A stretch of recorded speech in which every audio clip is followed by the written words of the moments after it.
नेता आदरणीय रामविलास पासवान जी ने आप लोगों की सेवा करने का काम किया। उनसे जितना बड़ा उन्होंने करने का उन्होंने प्रयास किया।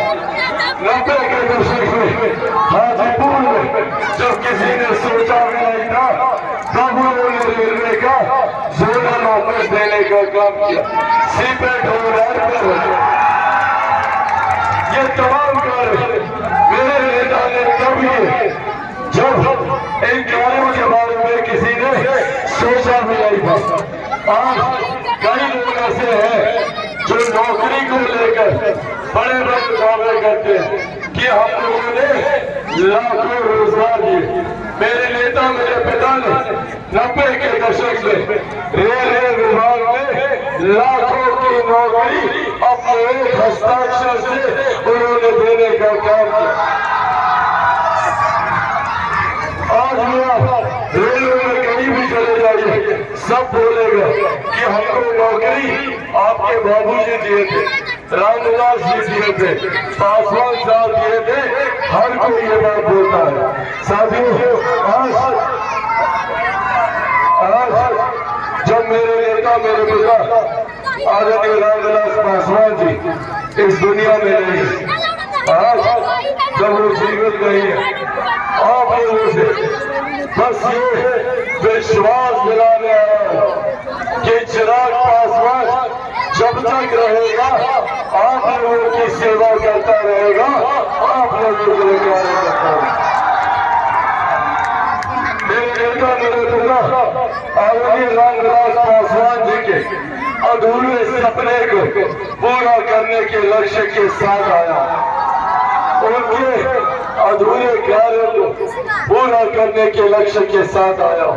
उनका सपना था कि देश भर में सबसे विकसित लोकसभा हाजीपुर की लोकसभा होनी चाहिए। उनके सपने को पूरा करना। आज भी मैं जानता हूँ शिक्षा को लेकर, स्वास्थ्य को लेकर, रोजगार को लेकर कई ऐसे कार्य हैं जो करने बाकी हैं। आज बस ये वादा आप लोगों से करके जाता हूँ कि आने वाले 5 साल में आप लोगों के साथ मिलकर आप लोगों के और मेरे पिता के सपनों का हाजीपुर हमें बनाएंगे। ये वादा आप लोगों से करके जाता हूँ। साथियों, आज है जंदाहा प्रखंड में हम लोग जब ये पंचायत स्तरीय जब हम लोग ये सभा कर रहे हैं, ऐसे में आप सबसे बस एक आग्रह करने आया। चुनाव में समय कम है, चिराग पासवान के लिए संभव नहीं है हर एक गांव हर एक घर जाना। तो ऐसे में आप सबको चिराग पासवान बनकर घर घर जाना होगा। बनेंगे चिराग पासवान? एक बार दोनों हाथ उठाकर बुलाइए, बनेंगे चिराग पासवान? साथियों, बस मेरा ये संदेश लेकर आप लोग घर घर पहुंचा दीजिए कि चिराग पासवान आदरणीय रामविलास पासवान जी का अंश है। उन्हीं का खून मेरी रगों में बह रहा। जितना कार्य मेरे नेता मेरे पिता आदरणीय रामविलास पासवान जी ने किया था, उससे 2 गुना आगे बढ़कर ही आप लोग चिराग पासवान को पाएंगे।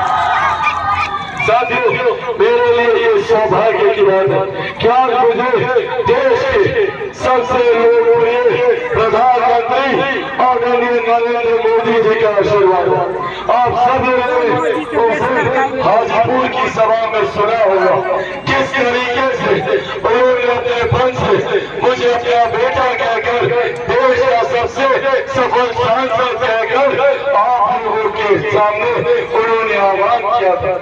साथियों, आज मेरे लिए ये गर्व की बात है कि जहाँ एक तरफ देश के प्रधानमंत्री, वहीं दूसरी तरफ देश प्रदेश के हमारे मुख्यमंत्री आदरणीय नीतीश कुमार जी, आदरणीय जीतन राम मांझी जी, आदरणीय उपेंद्र कुशवाहा जी का आशीर्वाद मुझे मिल रहा है। आज बस मैं अपेक्षा रखता हूँ आप सबके आशीर्वाद की, वही आशीर्वाद जो आपने मेरे नेता मेरे पिता को देने का काम किया। साथियों, एक तरफ हमारे प्रधानमंत्री देश को विकसित देश बनाने के संकल्प के साथ आगे बढ़ने का काम कर रहे हैं, एक तरफ वो देश की अर्थव्यवस्था को मजबूती देकर हम लोगों को विकसित राज्य, विकसित प्रखंड, विकसित पंचायत की ओर लेकर जाने का काम कर रहे हैं। एक तरफ महिलाओं के लिए शौचालय देकर, उज्ज्वला योजना देकर महिलाओं के सम्मान की चिंता करने का काम किया। आयुष्मान के माध्यम से कोई भी गरीब इलाज से आर्थिक अभाव की वजह से इलाज से वंचित न रहता, इस बात को उन्होंने सुनिश्चित किया।